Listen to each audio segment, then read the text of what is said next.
记者郭宝根、林玉凯台北报道。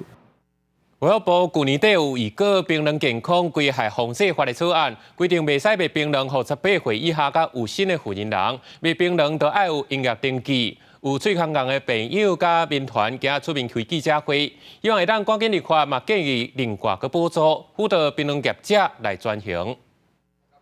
有的民众会惯势伫做工课时阵爆槟榔，无就是好奇槟榔是啥款滋味。毋过爆槟榔可能会造成着喙空癌，有喙空癌朋友因为爆槟榔确诊喙空癌第4期，经过20几届手术才完成治疗。伊希望槟榔防治专法会当赶紧立法，帮助大众提升对爆槟榔危害的正确认知。所以我今天虽然我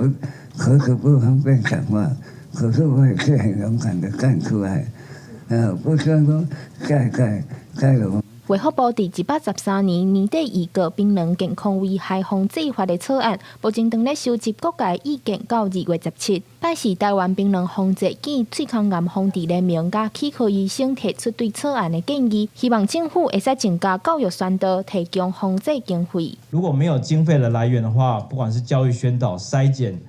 戒槟等等，我们都 比较难有施行的力道。目前槟榔防治法的草案规定，槟榔业者袂使卖槟榔予还未满18岁以上到有身的人，也规定业者需要营业登记，引起业者真大反弹。卫福部伫1月2日有召开会议，和业者沟通，表示营业登记的建议暂时暂停，也会持续和各单位专家、槟榔业者讨论。 在草案预告结束以后，我们会再邀请